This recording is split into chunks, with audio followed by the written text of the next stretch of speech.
नमस्कार. आज आपण एसक्यूएल डेटा टाइप्सच्या जगात डोकावणार आहोत. आता डेटाबेस डिझाईन करताना योग्य डेटा प्रकार निवडणं हे काही छोटं मोठं काम नाहीये, तर तो आपल्या संपूर्ण डेटा रचनेचा पाया आहे, अगदी पक्का पाया. विचार करा, जसा एका मजबूत इमारतीसाठी योग्य वीट सिमेंट निवडणं महत्त्वाचं असतं, तसंच डेटासाठी योग्य प्रकार निवडणं महत्त्वाचं आहे.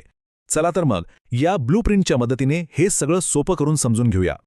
बरं, एक प्रश्न आहे. नवीन डेव्हलपर जेव्हा डेटाबेस डिझाईन करतात तेव्हा त्यांच्याकडून सगळ्यात पहिली आणि कॉमन चूक कोणती होत असेल? अनेकदा ती असते चुकीच्या डेटा प्रकाराची निवड. हे अगदी स्क्रू ठोकण्यासाठी हातोडा वापरण्यासारखं आहे. काम कदाचित होऊन जाईल, पण ते योग्य नाही आणि भविष्यात नक्कीच डोकेदुखी ठरू शकतं. मग हा डेटा प्रकार म्हणजे नेमकं काय आहे?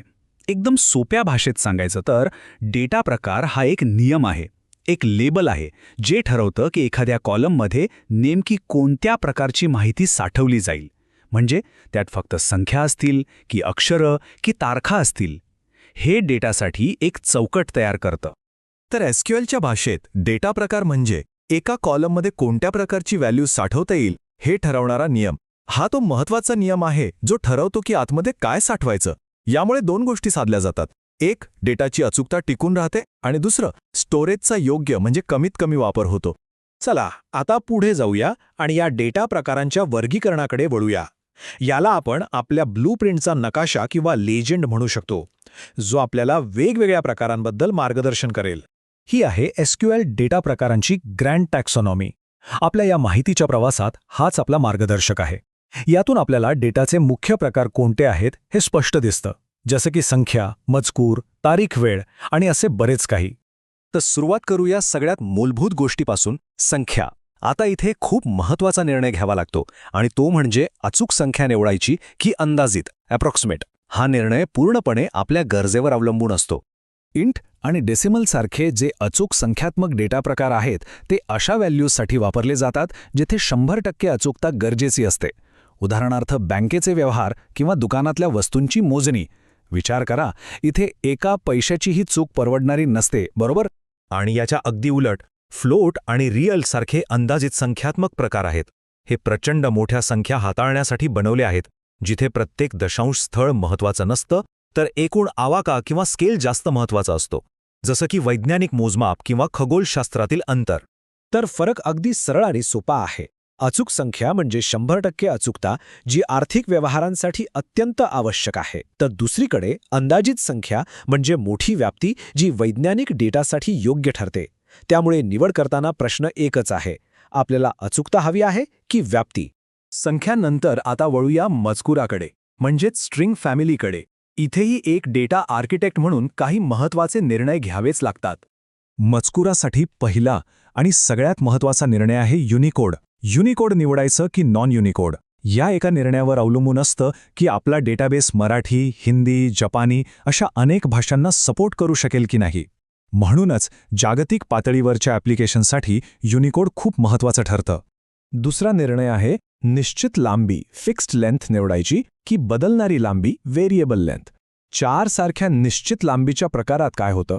समजा जागा 10 अक्षरांची आहे आणि आपण फक्त 2च अक्षर वापरली तर उरलेली 8 अक्षरांची जागा वाया जाते. याउलट वारचारमध्ये जेवढा डेटा तेवढी जागा वापरली जाते. याचा थेट परिणाम स्टोरेजच्या बचतीवर होतो. आणि हा जो अल्टिमेट स्ट्रिंग मॅट्रिक्स आहे तो योग्य निवड करण्यासाठी एक सोपा मार्ग दाखवतो. फक्त 2 प्रश्न विचारायचे. पहिला, डेटा बहुभाषिक आहे का? आणि दुसरा, त्याची लांबी निश्चित आहे का? या उत्तरांवरून 4, var4, n4 किंवा nvar4 पैकी योग्य पर्याय अगदी सहज निवडता येतो. पण एक गोष्ट लक्षात ठेवा, आधुनिक आणि जागतिक मजकुरासाठी nvar4 हा सहसा सगळ्यात सुरक्षित पर्याय मानला जातो.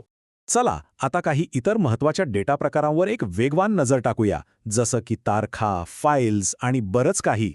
तारीख आणि वेळेसाठी आजकालच्या ॲप्लिकेशन्समध्ये डेट टाईम 2 हा सर्वोत्तम पर्याय आहे, कारण तो खूप जास्त अचूकता देतो. पण जर वेगवेगळ्या देशांच्या वेळा म्हणजे टाईम झोनचा विचार करायचा असेल तेव्हा डेट टाईम ऑफसेट वापरणं सर्वात योग्य ठरतं. बायनरी प्रकार कशासाठी असतात? तर थेट डेटाबेसमध्ये कच्चा डेटा म्हणजेच रॉ डेटा जसाच्या तसा साठवण्यासाठी. उदाहरणार्थ फोटो, फाईल्स किंवा डॉक्युमेंट्स. हे डेटाला त्याच्या मूळ स्वरूपात कोणताही बदल न करता जपून ठेवतात. या सगळ्या व्यतिरिक्त काही खूपच विशेष डेटा प्रकारही अस्तित्वात आहेत, जसे की नकाशावरील जागा दाखवण्यासाठी जिओग्राफी, कंपनीची रचना दाखवण्यासाठी हायरार्की आईड आणि आजकाल महत्त्वाचे असलेले AI वेक्टर्स. ही खरोखरच विशेष कामांसाठी बनवलेली अत्यंत शक्तिशाली साधनं आहेत. ठीक आहे, आता आपण शेवटच्या टप्प्यात पोहोचलो आहोत. आत्तापर्यंत जे काही शिकलो त्याचा वापर करून योग्य डेटा प्रकार नेमका कसा निवडायचा ते पाहूया. हा फ्लो चार्ट आपल्या संपूर्ण ब्लूप्रिंटचा एक व्यावहारिक सारांश आहे. सुरुवात फक्त एका प्रश्नाने करायची, काय साठवायचं आहे, आणि मग पुढे दिलेल्या निर्णयांच्या मार्गावरून चालत राहायचं. कोणत्याही प्रोजेक्टमध्ये वापरण्यासाठी हे एक अत्यंत उपयुक्त साधन आहे. चला एक छोटं उदाहरण पाहूया, म्हणजे लगेच कळेल.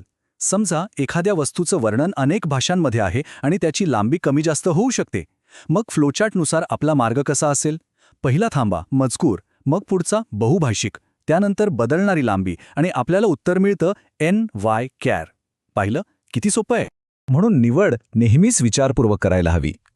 एक गोष्ट कायम लक्षात ठेवली पाहिजे की सर्वोत्तम ब्लूप्रिंटमध्ये रचनेच्या प्रत्येक छोट्या मोठ्या भागासाठी योग्य साहित्याचाच वापर केलेला असतो, आणि हीच निवड आपल्या डेटाबेसची ताकद आणि त्याची कार्यक्षमता ठरवते.